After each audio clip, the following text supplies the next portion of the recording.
technology enables relationships. I think it makes it easier for us to communicate and efficient, like we were talking about. But really, the relationship's what builds trust, and the trust is what's going to grow the business. Do not discount the people factor. People answer phones. People know the businesses. People talk to the businesses. They know the employees, and people care about the success of those clients.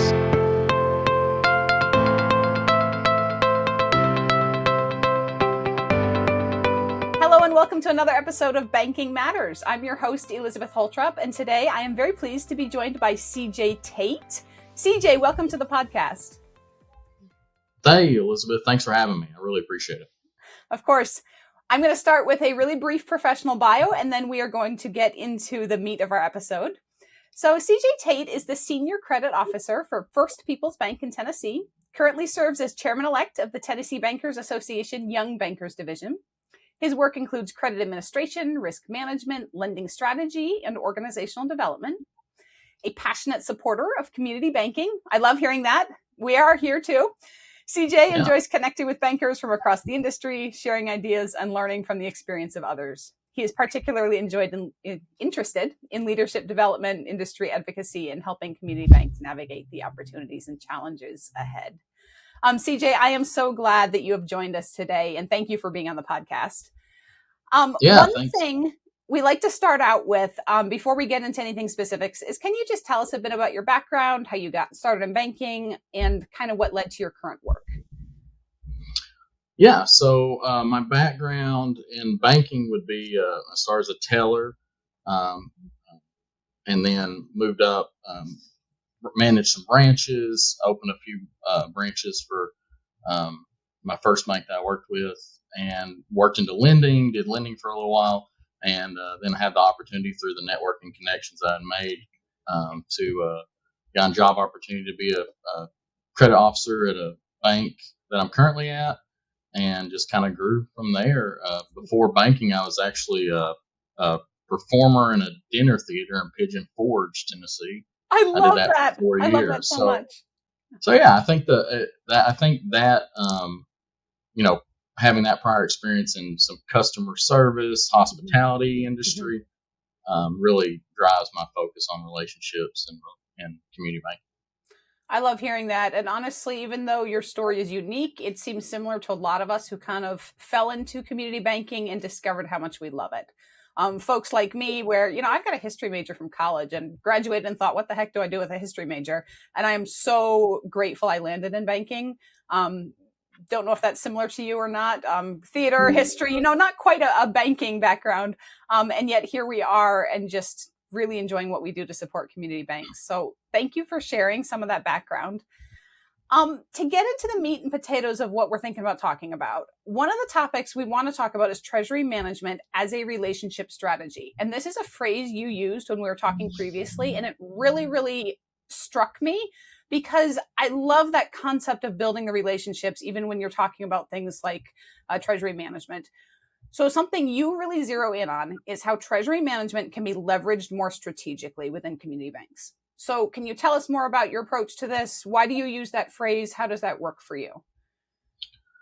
Yeah, so I think community banks, the standard banking model for community banks, the tried and true method has always been, bring in deposits, make loans, collect the margin, and there we go. And so it's a simple formula. It's a simple formula. Yeah. And it's kind of evolved over time where we started offering more products. You have more, like, I know some banks have wealth management services. Your bigger banks, they offer a wide variety of products. And I think the larger banks do a very, very good job in their treasury management, cash management, whatever you want to call it, kind of sector of getting their clients in there. And I think that's something that, some smaller community banks, smaller to mid-size, we really haven't focused on because we've just been so focused on, this is what works. It works in our community. But, our communities adapt just like the world around us adapts. So with technology growing, small businesses are able to utilize technology more, whereas some of that technology might have before been a thought of, well, only a corporation can, like a big corporation can have it, or something like that. But now it's like, oh, okay, I can have it as a small business. So in that, we as bankers kind of have to meet our clients where they're at, and I think that's important to, especially in the treasury management discussion, is meeting your clients where they're at. Okay, that makes a lot of sense to me, especially working within a community bank. Sometimes community banks are working from a smaller pool of folks within the market area. That does mean sometimes there are already kind of extended relationships. I know I have worked with banks that are very, very small. They're Main Street in small towns. And, you know, the bankers are rubbing shoulders with their customers at the grocery store, at the community events, anything like that. And that gives a new meaning to the concept of relationship when you do have that community connection to build on.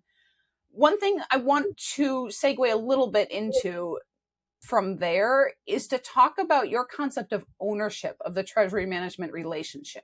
So how do you work within your bank and get your bankers to feel that ownership, not just that they're relationship banking, and we all know that term, book of business, all that good stuff. How do they really dig in and have ownership of those relationships? Yes, it's a great question. So we, CEO and I last year really kind of thought about what's some things that we can offer, what can we, maybe how can we ramp up that portion of our business. And one thing that we really found was that from a treasury management side, it's banking in general, community banking. What we do is all about relationships. Yes. It is all about the person. So we really had to start with, we need the right person, right seat. We say that a lot here. Okay. Our CEO came up with some core values several years ago, and that's one of them, and I love it. Okay. So we had to go out and kind of seek someone, and it really worked out for us because they actually were looking to kind of make a move and go into a smaller community bank role, and so we kind of met each other at the right time. Nice. And so finding that core person really helped us get it. And then, so you've got the person, then you got to make sure you got the products. Mm-hmm. So, and I hate to say products, I like to think of them solutions. I say that a lot to our people. Solutions instead of products. We can go with that. Yes. Yeah. Because that's what we're doing, right? We're just listening, finding out what our clients' problems are, what is their pain points, where do they want to be, what's their goals, aspirations, and then we have to have the right product set to then provide solutions to them to meet those goals. Yeah. Take care of those pain points, fix problems. So it was kind of twofold. We had to work on our product structure, get our person aligned, and then really it was more, once we had that person there, was integrating them into the bank to a way where they could work with lenders and our branch operations people and find the right fit for them. And then them having that product knowledge really helped. I think one of the things that banks try to do a lot is they try and make the lender or the branch operations person be a product expert across the board. And that's very difficult to do in banking because there's so many options. Yeah. So we really tried to focus in on that. And I think it's worked really well for us. So it sounds to me like at your bank, y'all have an individual who's taking ownership of the whole process of this relationship management for the treasury management. But it sounds like this person is working very closely with other staff, lenders, deposits, all that good stuff. And the way I'm hearing it, it sounds like maybe this is a step above a lot of banks where they kind of have a, internal referral program. There's a form where the lender, maybe fills out a form and emails it over to the wealth management officer or whatever. Can you talk to me a little bit about how that works, how that informational flow works between your staff to make sure that, maybe when there is an identified problem that the bank could help provide a solution, how does that communication flow between the relevant staff? Yeah, that's a really good question, and I wish I had the answer to perfect communication. I'd go home, right? That's the challenge, I think, and really we're lucky just because of our size. Our institutional size is small. We have 43 employees, or about $225 million bank, so it works really well for us, that structure. Really it was it was introducing that person, and we made it we called them a concierge banker because we wanted to kind of have that white glove service, right?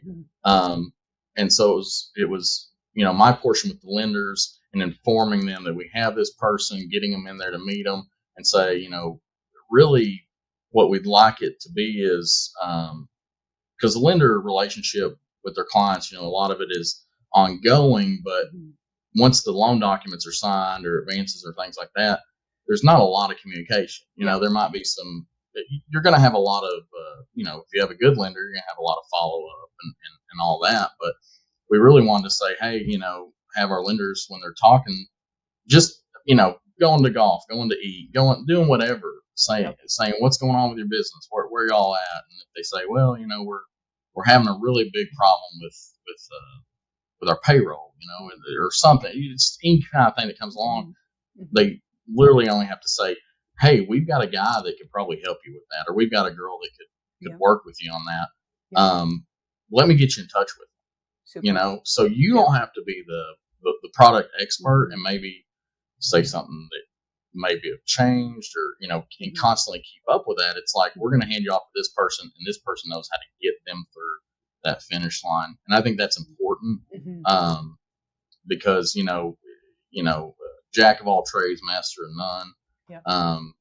But you really want to be able to have that person hand them off and still, they're still maintain that relationship, but that person's really the operational guy that they need, because the lending portion of it's going to finance the business, it's going to help them in one aspect, but the day-to-day operations is what's going to run the business. And if there's kinks in their chain or something's going wrong in that's really going to hurt them. So they need someone that they can go to that, from an operational standpoint, that can help them, right then, knows what they need. I appreciate this. This is really helpful because it's driving back to the point you originally made, which is that it sounds like your bank is really focused on finding out what are the problems and how can we provide solutions. Which I do know a lot of banks try to take that approach, but it sounds like y'all have really zeroed in laser focus, and I love hearing that. There's probably going to be an issue sometimes when a bank wants to develop a product and then hope there's a need for it. That's going to be opposite. So thinking about solutions to what your staff, what your folks are hearing are the problems. That's beautiful. That's a way to keep a community bank as part of the heartbeat of a community. And I love that. And going back, sorry to interrupt you. Going back to what you said, we have had that. We've had a one single client that's come to us with a product, and when we kind of ran it, I think a lot of it is, I would rather my clients say, these are all the things that's wrong. Tell me what you can help me with. And if I can fix 2 of the 10, I've at least done something. And that builds that relationship with the bank. We talk about sticky products, and getting the client more a hold in the client with the institution and the relationship, building that relationship. So 2 extra things that we can take off their plate, we help them, and we also get them more ingrained in our bank from a business standpoint. It's great.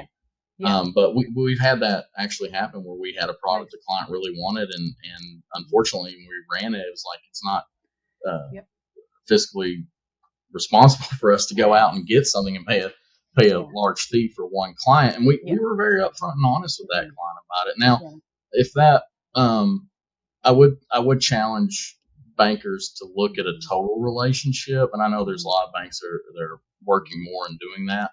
But if we have a large, loan relationship and they need a product or something like that, and you can offset fees. We've looked into things like that. If courier services, I know those can be expensive, like cash courier services. But if you think about the business that's doing really well, and they can't really have somebody run to the bank and do deposits every day, that's hard on them. That the staffing's an issue. If you can offer a courier service to them, and then see what your total relationship is to keep them. That's one other thing that any other bank that comes along is going to say, hey, we'd love to have your business. And they're going to say, well, are you going to come have somebody come pick up my deposits for me? Yep. because I can't go Yep. back to what I was doing. Yeah.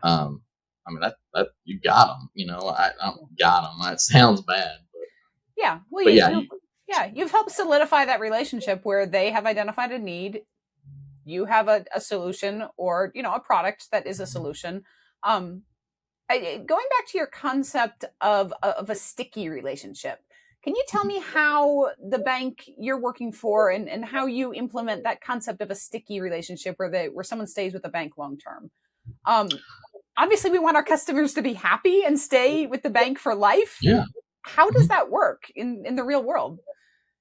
Well, so I think a lot of it is again, you have to have someone that dives into those products that knows them really well, Mm-hmm. and can provide the solutions and at the right time. Yep. And a lot of that's just listening to the client. I mean, they've got issues that are, I tell some of our tellers here, listen to your clients when they're at your window, just talking, like, Yep. oh Yep. man, today was rough because, this didn't come on time, or something's happening, Yep. or, again, payroll. I think payroll is a really good, Yes. kind of thing, or, and then if that's the Mhm. case, then, Mm-hmm. maybe we have a relationship with Yep. ADP, some sort of Yep. payroll Yep. kind of company, and we could say, hey, we could help you with that. And it might, it's just like sales, Mm-hmm. 10 opportunities and you get 3 of them, you might be down on it yourself, but if I had somebody with a 300 batting average, I'd keep them on my team, right? Yes. Um, Yes. so I think a lot of it's that Mm-hmm. it's in the real world, you're going to miss out on some of those opportunities just because it doesn't align with the Yeah. bank's current status. But there Yeah. are so many third party, Mm-hmm. there's crazy kind of product providers out there Yeah. for financial institutions that if you have a client, it's a really good client of yours, and they have a need. Mm-hmm. I mean, maybe, don't promise. I'd try and tend not to promise, I'd rather, under promise over perform, Yes. but, just say, hey, let me look into that for you. And then go out there and look for it. And if it Yeah. makes sense, then, Mm-hmm. I would look harder, look into Yeah. it, Yeah. because there are so many third party Mm-hmm. kind of, add-ons there, products, whatever you want to call them, that you can integrate with, or get in Yeah. your product portfolio that would really help. Does your bank have some kind of committee or review process or criteria by which suggested solutions or products are analyzed? I mean, there's got to be some kind of decision making, and if it's really done on a need driven basis, I can imagine sometimes it may feel subjective, like, are we implementing this, are we implementing that? What is the process your bank has found works well for evaluating a new solution and figuring out whether it's worth bringing on board for customers? So the number one evaluation tool that I tell people, and this is just me, it tends to go through the departments, but luckily our management team here is pretty cohesive. We have a good understanding of what each of us would expect. Mm-hmm. But the number one key for me is, and I've told vendors this, we strive to offer exceptional service to our clients, Mm-hmm. and I do not want to uh, lessen those standards with a third party provider. Sure. So I have a lot of high um, expectations for those individuals that I bring on, and when I talk with them, especially if they're going to be like, I don't care if you make my life a little harder, so if it's something that, like, I have to enter in something, or it's a couple times, but if it's something where if I recommend you to the client, Mm-hmm. and you're going to be a provider of a solution for us, Mm-hmm. if I recommend you, I have to know that if you're speaking with a client, or anything you're interacting with our clients that we're putting our name behind, you're offering that same exceptional service. Sure. Sure. Unabashed, like, no questions asked. It has to be similar. And I do references. I need references of current clients that you have that are using it, and I'll try, I'll call around. If I know people at some of those banks, I'll call them and ask them directly. So we really kind of try and vet those. What is the end user, being the client, going to experience by having this? And I don't want, if they're already having a problem and we're trying to give them a solution, I don't want to create more problems for them with the solution I suggest, right? That's so fair. and then Yep. and then obviously we have all the standard due diligence that it has to go through with our third party vendor management team, just to make sure everything, that's pretty standard across the board. So but yeah, and then we have weekly, our exec team, we have weekly meetings. Okay. And we're we communicate very well. So, if I have something that I think would be a great product, I'll bring it up to the team, send kind of a write up on it beforehand. They'll read over it, and then we'll kind of just discuss it. And it might take us a couple weeks to go back and forth on it, but it gets brought up, Nice. So again, that is the gift I have being at a smaller institution where we can, just see each other, call each other on the cell phone. But even as you get bigger, I would challenge some bigger institutions to be able to communicate in that way, because we can communicate so easily now with the world. I love that. Yeah, and what I'm hearing is a robust emphasis on communication, because I'm hearing that staff are, really trained to not just talk, but listen to what their customers are saying, pass that on to other staff. So we're communicating with our customers, we're communicating internally, then it's being passed up to a management team, then it's being discussed robustly. Clearly there's communication when you're doing vendor management and due diligence on that side. I'm just hearing such a skill there, or emphasis. And it is striking me that some people think of communication as like a soft skill. And I kind of always push against that term, because I don't love it when people say soft skill, like maybe it's to be downplayed, because to me, this sounds like it's maybe the heart of how your bank has been robustly growing this aspect of business. Is that kind of fair to say? Yeah. I mean, I think anything in life, when it's relationship, be it two people or, client or bank, and communication's the key. I mean, and we talk about it all the time. I joke that, on our annual surveys and things like that, there's always, how would you rate communication? And I'm like, well, nobody should give it a 5, because there's no such thing as perfect communication. I mean, it just doesn't exist. You should always, I always push us to strive to do communication better. And that's on me too, to make sure my team direct report, on the credit side all the way down, they're informed of what's going on. Try and make that a really big priority. And I think you have to make institutional communication a huge priority, for everybody to be on the same page. And that shows, I think, to your clientele as well, when everybody is on that. So I love that. I would like to go briefly back to the staff. You talked about how you've talked about how you're calling this concierge banking. And obviously you said you brought in someone to kind of spearhead treasury management services. What are the skill sets or backgrounds that someone might be looking for to serve in that role well? Because it's not always just something that you might see on a job board or a job opening. So what would be someone banks might be looking for if they want to fill a similar role? Oh man, I'm thinking of the gentleman that we have in that role. If I could clone him, it would be great. But man, it does take a certain person, and I would strive to, I would tell people to strive that when you find that person, get them in there, get them, do whatever you can.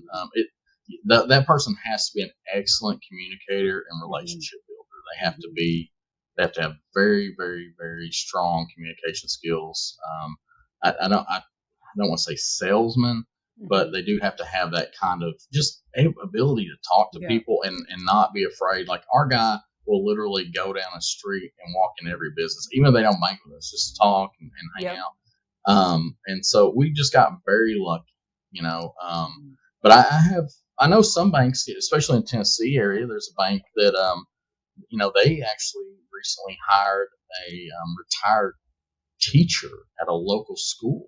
Cool. Very cool. I guess you would consider him like a center of influence in that community, and they hired him as a relationship manager.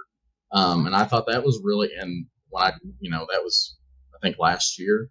And after, I've talked to that, some people at that bank since, and they say it's going great because he knows everybody, knows their kids, he knows the community really well. So I would say look for the community leaders, look for the people that are outgoing, want to go out and talk with people.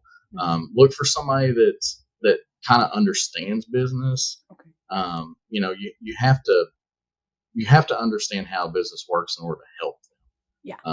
Yeah. So I think that's a key driver. And really, we found this guy kind of through a chamber of commerce, and he just kept kind of being one of those center focal people involved in a lot of things, on a lot of boards, wanted to be involved in the community. So that's kind of the person that you're going to want to look for. So I think that makes it.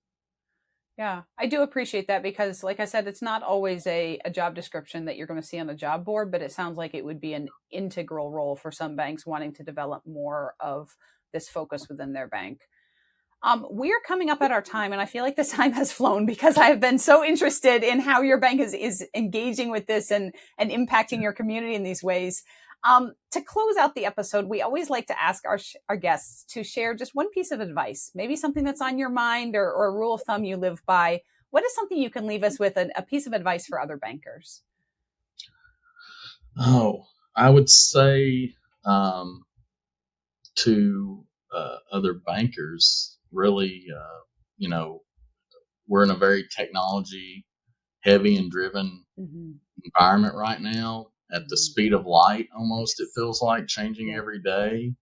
Hard to keep up with. It can be very, very overwhelming. I understand that. I think a lot of people in a lot of industries are experiencing that right now. But if I could say anything, it's that, technology and all that, it's kind of away from the treasury management side, I know, but technology enables relationships. I think it makes it easier for us to communicate and efficient, like we were talking about. Yeah. But really, the relationship's what builds trust, and the trust is what's going to grow the business. So do not discount the people factor. People answer phones. People know the businesses. People talk to the businesses. They know the employees, and people care about the success of those clients. So focus on the people. Focus on the people and let the technology help. I love that. Focus on the people and let the technology help. I appreciate that from you. Thank you so much for joining us for these past 30 minutes or so. It's been absolutely a pleasure to hear about the impact your bank is making on your community and some of these innovative ideas that you're working with. Thank you again for sharing your time. This has been another episode of Banking Matters. Thank you to our listeners for tuning in. And this has been Elizabeth Holtrop with CJ Tate.